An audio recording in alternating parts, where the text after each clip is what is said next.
Aux États-Unis, c'est confirmé, Elon Musk fera partie du prochain gouvernement. On se dirige vers une ère d'abondance.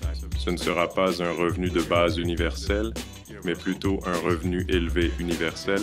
Ça sent le bal trou, mais c'est comme ça.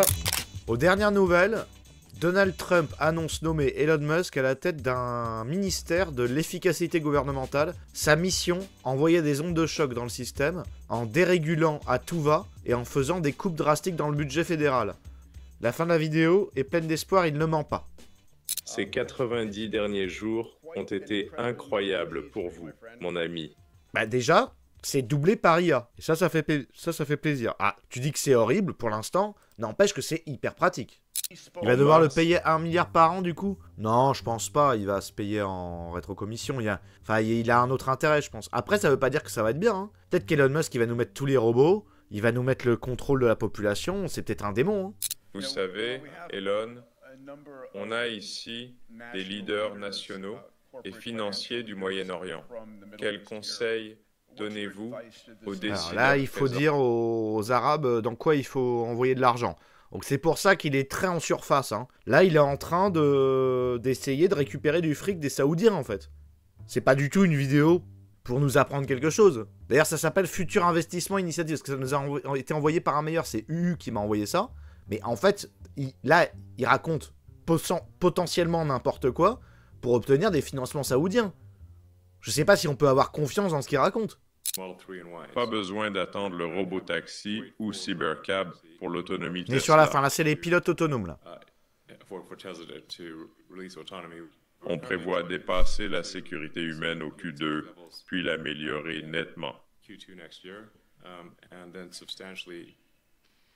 Excusez-moi, monsieur Musk. Est-ce que les robots vont remplacer les chameaux? On peut avoir des robots chameaux. Oh non, moi je préfère les chamelles. Est-ce que l'anus, il sera bien doux? Est-ce que vous avez conçu un petit peu que ça soit agréable? Ah, je n'avais pas pensé à ça. Je vais me pencher sur la question. Oui, je pense que vers 2040, il y aura probablement plus de robots humanoïdes que de personnes. Donc, dans 15 ans. 15 ans, 8 milliards de robots. C'est peut-être un peu optimiste, mais moi j'y crois un peu.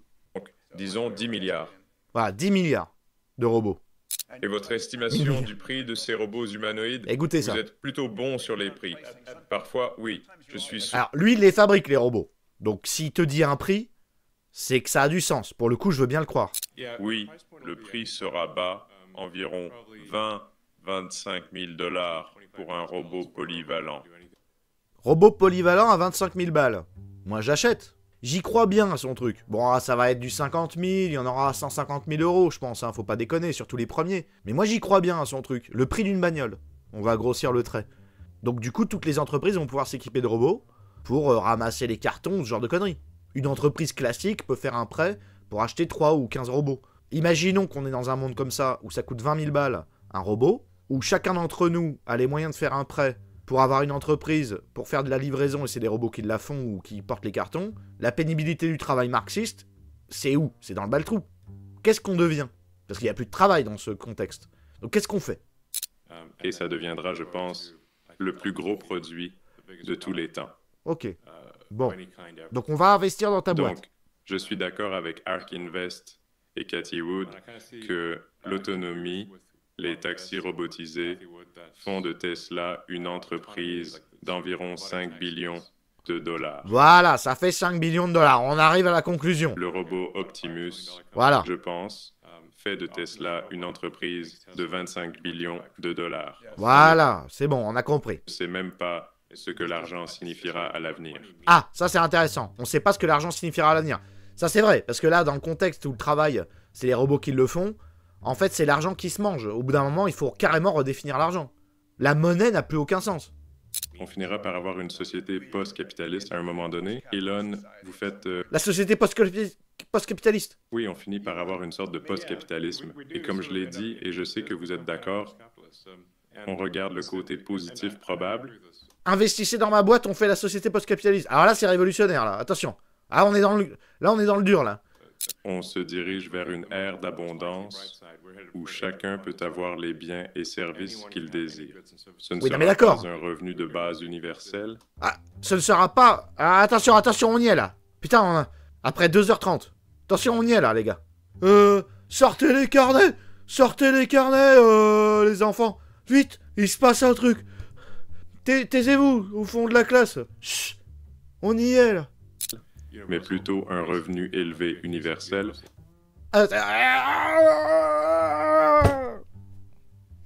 Vous en faites pas, c'est pas un revenu de base universel. C'est un revenu élevé universel. Ça sent le bal trou, mais c'est comme ça. C'est le scénario le plus probable. Vous faites paraître ça facile, mon ami. Merci d'avoir pris le temps. Je sais que ce n'est pas facile. Revenu élevé pour tout le monde et revenu très élevé pour nous parce qu'on est propriétaire des robots. Vous avez noté?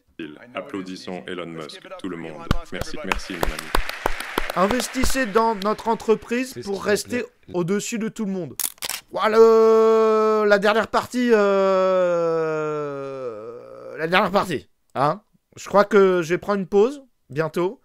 Et il est probable que je me prenne un petit quart d'heure supplémentaire pour aller voir ce que c'est que cette histoire d'idéologie post-capitaliste avec revenus élevés pour tout le monde. C'est parti. Alors, post-capitalisme universel. Ouf! Oh, il est là, j'adore ce mec. Ah, c'est étonnant. Oh, on retombe sur nos pattes là. Oh, ils sont tous là. Alors, comment le capitalisme fabrique le temps? Toi, moi, tout le monde. On aime tous le sucre. Pourquoi? Parce que nos ancêtres, il y a 390 000 ans, ceux qui avaient le goût du sucre, d'abord ils reçoivent la petite récompense, quand tu manges du sucre, t'es content. Mais ceux qui mangeaient du sucre avaient une meilleure énergie, donc ils vivaient mieux et ils avaient plus d'enfants. Donc le miel, ils vivaient mieux les mecs avec le sucre? Ils avaient plus d'enfants? Ah ouais?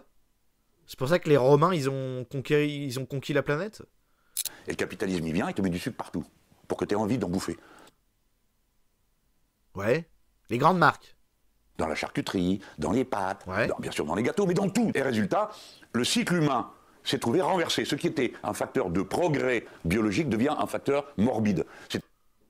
Ouais. C'est-à-dire tout le monde est malade, diabète, Ouais. obésité, etc. Voilà une inversion de cycle qui est liée à la contagion de l'espace-temps capitaliste. Pourquoi? Alors, attention. Attends. J'arrive à te suivre, mais je veux pas que tu me la mettes dans le cul non plus. Alors attends. Donc, une inversion, quelque chose qui était un progrès, très bien posé. Quelque chose qui était un progrès devient un empoisonnement. Alors voilà une inversion de cycle qui est liée à la contagion de l'espace-temps. Contagion de l'espace-temps capitaliste. Non, là, les gars, c'est du dialogue. Là, c'est du domaine du religieux, là, les gars. La contagion de l'espace-temps capitaliste, c'est hardcore. Oui, le raisonnement est logique. La contagion de l'espace-temps capitaliste, c'est hardcore. Parce que si tu veux tracer l'histoire, t'as qu'à dire que le capitalisme, ça a toujours existé, en fait. Capitaliste. Pourquoi? Parce que toi, avant, tu mangeais 2 tranches de mortadelle. Comment arriver à te convaincre d'en bouffer une 3e, une 4e et une 5e? Oh, arrête. Comment ils ont réussi à nous convaincre d'en manger une 3e? Parce que c'est super bon. Ils m'ont pas convaincu. Tu me mets 5 mortadelles sur la table, je les bouffe. Arrête. Le capitalisme la contagion de l'espace-temps du capitalisme parce que tu manges 5 tranches de mortadelle. Arrête, c'est bon là. Ouais, 5 des capitalistes. Arrête. Et pourquoi tu l'as pris la 5e mortadelle? Regarde ton ventre, toi. C'est toi qui la prends la 5e mortadelle, c'est pas nous. Laisse un peu pour les autres. Comment ils t'ont... C'est quoi? C'est le capitalisme qui t'a fait grossir? Dis donc, chérie, t'as un peu grossi. Oh, c'est le capitalisme. Comment veux-tu que j'arrête? Ils foutent du sucre partout. Que je mange une 5e, une 6e. Je peux plus m'arrêter. Allez, c'est bon, là. Ouais, la 5D de la charcuterie. Arrête. Pourquoi? Parce que toi, avant, tu mangeais 2 tranches de mortadelle. Comment arriver à te convaincre d'en bouffer une 3e, une 4e et une 5e? C'est ce que tu dis à ta femme, ça. Du sucre. Du sucre. Et ils foutent du sucre partout. Ces enculés, mais regarde-moi ça. Et pourtant, je vais à la salle, hein, et je peux te dire que je fais des efforts, hein. Oh, ils m'ont foutu du sucre dedans, et que je mangeais, j'arrive plus à m'arrêter. Et puis la cantine est bonne. Oh, les salauds. Non, c'est bon, tu raconteras ça à ta femme, tu nous le dis pas à nous, hein. N'importe quoi. Donc pour que le cycle de ma vente... Enfin, c'est vrai qu'ils foutent du sucre partout pour créer de l'addiction, pour qu'on n'arrive pas à s'arrêter. C'est vrai, le gras et le sucre, les 50% de sucre et les 50% de gras, qui sont le truc qui rend malade. Il a raison dans le principe, mais là, vraiment... Bon, ils vont en parler de ce putain de post-capitalisme ou il y a personne? Je vais enlever universel. Alors, alternative au capitalisme. Dans mon cas, dans ce travail-là, ça fait plusieurs années que je travaille sur ces questions-là, puis j'avais le goût qu'on les mette sur papier. Moi, je vais vous dire un truc, j'ai écouté beaucoup de vidéos, etc. Que ce soit à gauche, à droite et chez les complotistes, les mecs qui disent « ça fait plusieurs années que je travaille sur ces questions-là », juste cette phrase, pour moi, c'est fini. Donc là, je sais que ça va être de la merde. On est à 33 secondes, vous écoutez n'importe quel mec qui raconte des conneries, il commence toujours par « ça fait plusieurs années que je travaille sur ces questions-là ». Fini. Disponible au lectorat francophone. Ah oui, sinon Laurent Alexandre. Vous avez raison, on ira sur Laurent Alexandre après. A few moments later. Donc là, pour l'instant, les sociétés post-capitalistes de gauche, c'est de la merde. Alors, qu'est-ce qu'il dit sinon, là? Ce qu'a vraiment dit Laurent Alexandre. Alors, en fait, mais il y a un problème sur mes slides. Vous voyez pas le fond, mais c'est pas grave. Vous avez une responsabilité historique. D'accord. Ah, moi, j'adore les gilets jaunes. Ouais. Mais je ne pense pas que ce sont les gilets jaunes qui vont gérer la complexité du monde qui vient. Alors là, il écrit voyou AV. Donc la complexité du monde, elle a l'air un peu trop complexe là. Voyou AV. J'ai un problème avec les slides. Voyou AV. Donc personne n'a jamais dit, Laurent Alexandre, que les gilets jaunes allaient gérer la complexité du monde. Donc là, il est à Polytechnique et il les flatte. Eh, les gilets jaunes, qu'est-ce qu'ils sont cons? Le mec est dyslexique. Ouais, on voit pas le fond, non? Ah oui, voilà. Bon. Je suis un horrible élitiste. Je pense que le monde complexe... Un élitiste. Ah oui. Je suis élitiste. Je ne laisse rien au hasard. Tout est parfaitement maîtrisé. Les gilets jaunes, les complexités du monde. Professeur Picole Alexandre. Hein? Alors, vas-y, professeur Picole. Je suis un horrible élitiste. Je pense que le monde complexe de demain ne peut être géré que par des intellectuels. D'accord. Vous y avez ou vous y avez pas? Que par les intellectuels. Ah, je suis élitiste. Moi, faut pas me laisser la parole, parce que sinon je vais énoncer des vérités qui vont faire très très mal. Hein, Ça ne veut pas du tout dire que je suis favorable à supprimer le droit de vote et que je suis favorable au retour au suffrage censitaire. Ah oui. Mais je ne pense pas une seconde que le monde de demain sera simple et pourra être géré d'un claquement de doigts par des groupes populistes qui se sont réunis sur Twitter. Voilà, et je t'emmerde. D'accord, classe moyenne, enculé, et petit patron qui fait la grève. Je crois pas que... Tu veux quoi? Tu veux quoi? Tu veux quoi? Vous voulez quoi? Je pense que c'est vous, Ouais, il pète un câble, l'urologue, ouais. les scientifiques et intellectuels de demain, qui vont avoir la responsabilité de gérer un monde ultra compliqué, très fragile d'un point de vue. En attendant, parce que là c'est ce qui me vient en idée, c'est les petites classes moyennes qui sont dans les bars du 13e arrondissement en train de créer les IA. C'est les nanas avec des voiles, les petits noirs de classe moyenne, avec les blancs et les shintok du 13e arrondissement, qui sont toute la journée dans les cafés en train de coder des intelligences artificielles, à côté des bureaux de Ubisoft. D'accord? Qui font du trading l'après-midi, et à côté de ça, ils sont en train de coder. Mais c'est pas grave. Hein? Comme d'hab. Inclusive et trouver le moyen d'éviter qu'il y ait un gigantesque gap. Ce que Harari, dans Homo Deus, appelle des dieux et des inutiles, les dieux, vous! Les dieux, vous! Ah, Polytechnique! Vous les dieux! Les polytechniciens! Et nous, on est les inutiles! Je t'emmerde! Qui maîtrisez, contrôlez, managerez les technologies NBIC, les technologies transhumanistes. De la merde! Les inutiles. Les gens moins favorisés qui auront du mal dans le monde compliqué dans lequel nous rentrons. C'est de la merde ce que tu racontes. Ils vont rien maîtriser du tout, les mecs. C'est les classes moyennes qui maîtrisent l'IA, c'est eux qui la fabriquent. Dans leur chambre, ils la font. Gilets jaunes. Qu'est-ce qu'il a encore avec les gilets jaunes, là? Putain. Putain, les vieux mecs. Putain. humanistes, et les inutiles, les gens moins favorisés, qui auront du mal dans le monde compliqué dans lequel nous rentrons, et les gilets jaunes. Les polytechniciens sont payés avec nos impôts, oui c'est vrai, c'est ridicule, la moitié, c'est nos impôts qui payent leurs 10 ou 15 000 balles par mois, ta gueule. C'est bon, vous êtes complètement dépendant de notre balle-trou, ouais. C'est la première manifestation de ce gap intellectuel insupportable que nous sommes en train de créer. Entre les winners. Oh là là, oh là là là là là là.